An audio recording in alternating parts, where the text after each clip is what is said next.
Sya'ban itu akar kata paling awalnya berakar dari 3 huruf utama, yaitu shin, ya, kemudian ain dan ba. Gini ya, ada 3 huruf utama, shin, ain, kemudian ba. Ya, kata ini bisa diartikan sebagai pengelompokan orang. Jadi kalau ada orang-orang yang terpecah-pecah kemudian menyatu, nah itu disebut dengan sya'b, ya, disebut dengan apa? Sya'bun, ya. Kalau orang Arab itu seringkali memulai kata dengan harakat dan mengakhiri dengan sukun, berhenti sekalipun ada harakatnya. Demikian kalau kita membaca Al-Quran, di Al-Quran pun kalau kita berhenti pasti sukun, pasti mati, ya. Bismillahirrahmanirrahim, kan harakat akhirnya pakai i. Bismillahirrahmanirrahim, tapi karena kita wakaf berhenti, maka berhenti dengan sukun. Nah, di teorinya sederhananya begini, kalau kita kemudian membaca ini sya'bun, kemudian kita akan berhentikan, biasanya ditarik ke sini, ya, ke sebelumnya, dan diganti dengan harakat yang mudah untuk diucapkan. Misal sya'b, gitu kan? Jadi seperti mengucapkan fathah, sya'b. Ya, ini sering diartikan dengan masyarakat atau komponen masyarakat, ya. Komponen masyarakat. Ya. Asalnya adalah masyarakat atau kelompok orang yang terpecah-pecah, gitu ya. Nah, kemudian menyatu kembali. Jadi menyebar untuk menyatu, menyebar lalu menyatu kembali. Nah, kalau ia semakin banyak yang menyebar, semakin banyak, semakin luas, maka dibentuk kepada bentuk superlatif, ya, sighah mubalaghah. Jadi ditambahkan ujungnya alif dan nun, gitu ya. Alif dan nun. Ini rumus cepatnya begini. Oke? Jelas ya? Nah, misal kita ingin tambahkan shin besar, shin, ain, da, dan alif dan nun, maka berubah dari sya'b, ya, menjadi sya'ban. Ya, sya'ban. Jadi kalau ada tambahan alif, ya, alif ini berfungsi untuk memanjangkan harakat sebelumnya. Beda dengan hamzah, ya. Kalau hamzah berharakat, kalau alif tidak berharakat. Alif hanya memanjangkan harakat sebelumnya. Rumus cepatnya kalau ada alif ini, maka huruf sebelumnya itu harakatnya pasti a. Pada umumnya demikian. Ya, pada umumnya pasti a. Jadi begitu ditambahkan alif ini jadi a, fathah maksudnya. Dan ini ada panjang 2 harakat sya'ban. Kalau kita baca Quran jadi 2 harakat sya'ban, ya. Intinya ini menjadi fathah. Di kelompok masyarakat yang banyak berpencar, ya kan? Kemudian untuk kembali lagi. Nah, kenapa bulan ini disebut dengan Sya'ban, yaitu bulan ke-8 dalam urutan bulan-bulan yang membentuk kemudian atau kelak tahun Hijriah. Kenapa disebut dengan Sya'ban? Karena pada bulan ini umumnya masyarakat di era jahiliyah pada masa itu, ya, ini berlangsung, ya, punya tradisi untuk menyebar orang-orangnya, masyarakatnya untuk mencari sumber air. Ini poinnya, ya, untuk mencari sumber air. Ya, mengapa? Karena nanti pada bulan yang ke-9 itu ada kondisi yang sangat terik sinar mentarinya, saking teriknya itu seperti membakar, gitu ya, sehingga diduga sumber-sumber air yang tadinya mungkin ditemukan oase dan sebagainya mungkin boleh jadi akan mengering, ya, saking terik, saking panasnya. Karena itulah mereka berpencar menyebar di bulan ke-8 untuk mencari sumber air, kemudian mengumpulkan itu dan kembali lagi ke tempat mereka masing-masing, kumpul kembali lalu menyimpan itu sebagai persiapan di bulan ke-9. Sesuatu yang terik, yang sangat membakar, ya, itu asalnya berasal dari kata ramadha, begini, ya. Ya, ramadha. Karena itu ada orang Arab mengatakan ramdah bagi kerikil yang kena terik panas dan ketika diinjak dia membakar, ya. Nah, kalau teriknya semakin kuat, jadi seakan-akan kalau disimpan sesuatu itu jadi terbakar, di bahasa superlatifnya, maka sekali lagi menggunakan rumus yang sama, tambahkan alif dan nun di ujungnya. Alif dan nun. Ini sebagai pengetahuan, ya, supaya kaidah atau gramatikal bahasa Arabnya pun kita paham. Jadi kalau ada alif dan nun berbentuk formulasi aan, fa'lan, ujungnya itu artinya superlatif, sangat. Ya, misal rahimah, ya kan? Ini pengasih, maha sayang, penyayang, menyayangi, ya. Tambah alif dan nun jadi rahman. Ya, yang tadinya menyayangi jadi rahman, yang banyak sayangnya, yang maha menyayangi. Ya, jelas, ya? Baik, ini Sya'ban, ya kan? Yang banyak tersebar, banyak kemudian berpencar untuk mencari sumber air. Ramadhan yang terik, panas. Ramadhan yang banyak teriknya, yang sangat panas, membakar. Ya, disatukan jadi Ramadhan yang sangat panas, membakar. Nah, ini di bulan ke-9. Asalnya begini. Lalu di era Islam, khususnya saat terbentuk pemerintahan bernafaskan Islam dengan nilai-nilai Islami, maka penamaan bulan-bulan yang telah ada di era jahiliyah dipertahankan nama-namanya. Namun, nah ini yang paling menarik, ya, ada nilai islamisasi, ada value-value keislaman, ditemukan nilai baru di balik penamaan itu sesuai dengan pedoman-pedoman keislaman. Inilah indahnya dalam Islam itu. Jadi ketika masuk ke dalam satu tatanan budaya, bahkan tradisi, Islam itu sangat indah sekali. Jadi tidak otomatis langsung dihilangkan tradisi, tidak begitu. Ya, tapi dilihat apakah tradisi itu bertentangan tidak dengan nilai-nilai yang dibawa dalam Islam sebagai rahmatan lil alamin.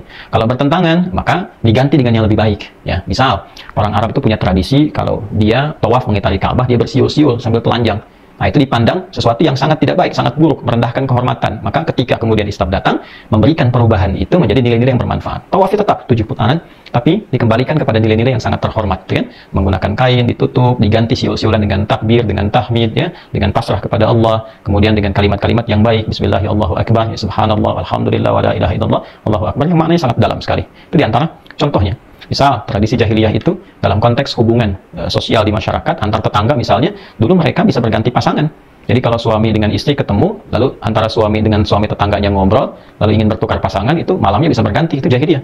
Datang Islam mengoreksi itu, menghilangkan kebiasaan buruk itu, lantas mengganti dengan hukum-hukum perkawinan yang legal, yang sah, yang menjaga kehormatan antara pasangan, baik suami ataupun istri. Nah, di posisi yang lain, bila ada tradisi-tradisi yang dipandang baik, ya, maka dilestarikan tradisi itu dan diberikan nilai tambah dari nilai-nilai keislaman yang baik sehingga menjaga stabilitas kemuliaan, stabilitas akhlak, ya, stabilitas juga sifat-sifat mulia, baik bentuk sifat kemudian menjadi sikap dalam kehidupan.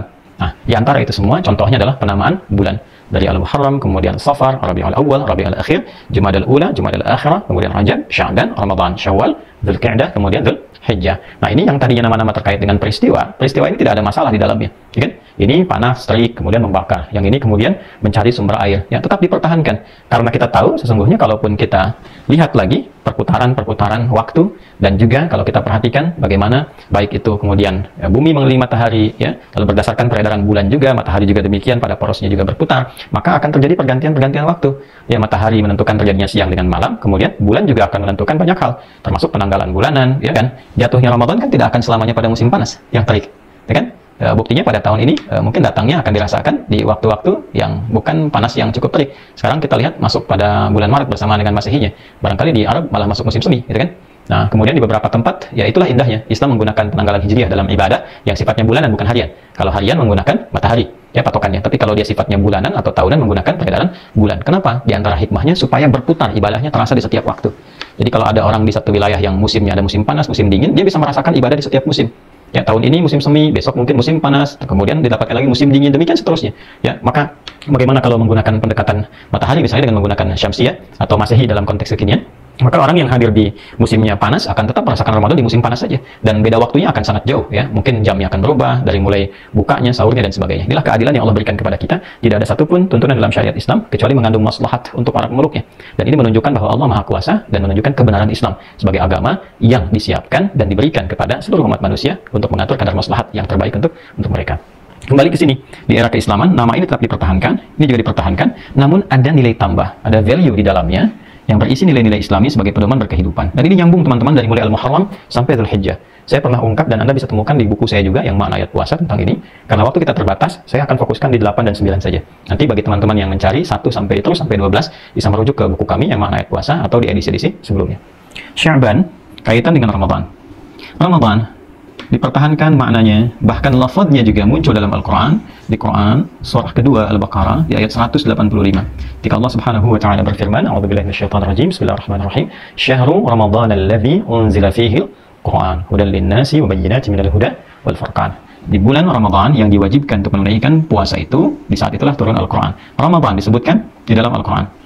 Baik, jadi apa nilai tambah yang menjadikan Ramadan spesial, bahkan dipertahankan namanya dalam kalender keislaman dan menjadi nama bagi satu bulan istimewa saat kita berpuasa, karena makna ini memiliki nilai tambah dalam Islam. Seluruh ibadah yang dilakukan di bulan itu, baik itu ibadah untuk koreksi diri seperti muhasabah, kemudian taubat di dalamnya, lalu ibadah untuk meningkatkan taat, misalnya kita meningkatkan sholat, meningkatkan bacaan Al-Quran, termasuk di dalamnya puasa, maka itu bisa menggugurkan, membakar seluruh dosa-dosa yang pernah kita lakukan, seperti halnya kotoran, sampah, dan lain sebagainya dibakar oleh terik panas matahari dan hilang seketika. Maka Ramadan, dinamakan dengan Ramadan, bukan hanya ingin menunjuk sejarah bahwa di masa lalu orang mengalami panas yang luar biasa, tapi ingin memberikan kesan bahwa siapapun yang meningkatkan ibadah taat di bulan ini, menjauhi maksiat, banyak bertobat, maka ibadah itu akan meningkatkan kemuliaan bagi dirinya, sekaligus membakar seluruh dosa-dosa yang pernah ia lakukan sampai hangus tak tersisa. Itu di antara value-nya. Ya.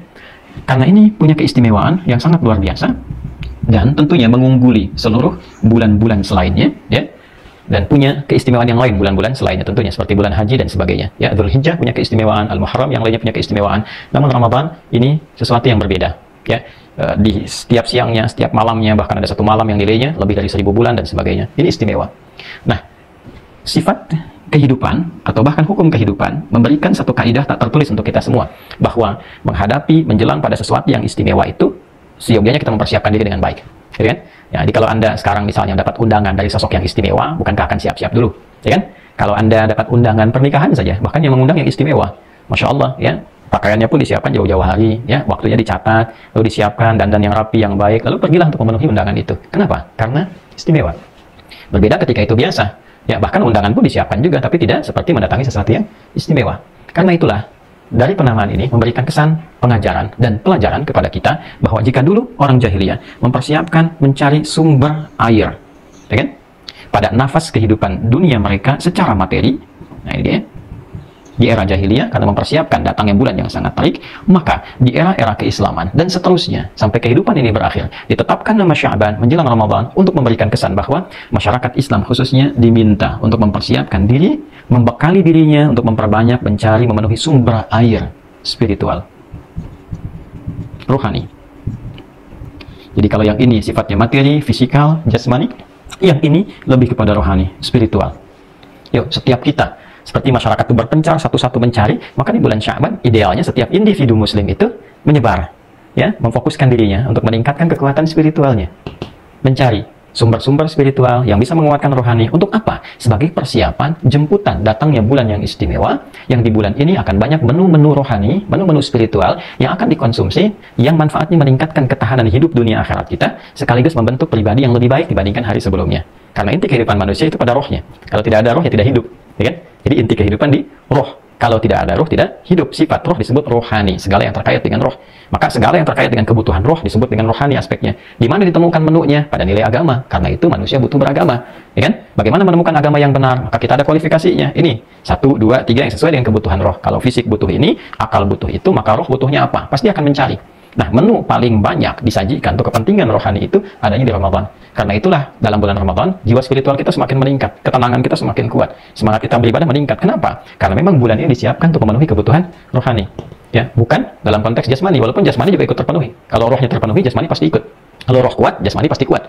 Ya, rohnya kuat. Ramadan kan makan kadang sedikit, awal-awal aja banyak dikumpulkan, setelah itu kan jadi sedikit, ya kan?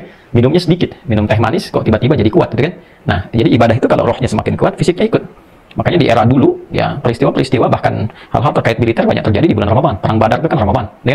Bahkan kemerdekaan kita pun Indonesia di bulan Ramadan. Jangan lupa, hari Jumat bulan Ramadan, ya. Nah, kenapa? Karena kekuatan spiritual itu akan mendorong pada kekuatan intelektual dan pada saat bersamaan juga memberikan pengaruh pada kekuatan jasmani, ya, kekuatan fisikal. Ini sudah pasti, ini sudah rumus, karena ini sumber kehidupan. Kembali ke sini, karena ini begitu istimewa, banyak sekali menunya, maka kita harus punya kesiapan.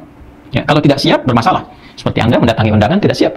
Panggilannya istimewa, undangannya istimewa, tokoh penting, ya, yang bahkan Anda mungkin sangat dambakan untuk berjumpa dan sebagainya, tetapi kemudian lupa tidak punya persiapan. Ya, tahu-tahu sudah datang waktunya, sudah harus berangkat, sementara persiapan belum baik. Kan tidak nyaman, datang tidak nyaman, ketemu juga kurang nyaman, dan sebagainya. Maka dari itu, penting di bulan Sya'ban mempersiapkan kekuatan rohani, sehingga ketika menjelang datangnya waktu bulan suci yang istimewa, yang mulia itu, kita sudah punya, nah ini, nilai adaptasi, atau kemampuan adaptasi yang baik, untuk menyelaraskan diri, ya, dari, kalau saya sebut diri itu artinya fisikal, intelektual, dan spiritualnya, ya, dengan bulan Ramadan. Jadi nanti kalau sudah adaptasinya bagus, segala menu yang ada di Ramadan mudah untuk dilahap, ya, mudah kemudian untuk dioptimalkan dalam kehidupan.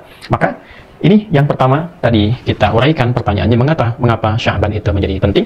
Karena Sya'ban adalah pondasi, kan, spiritual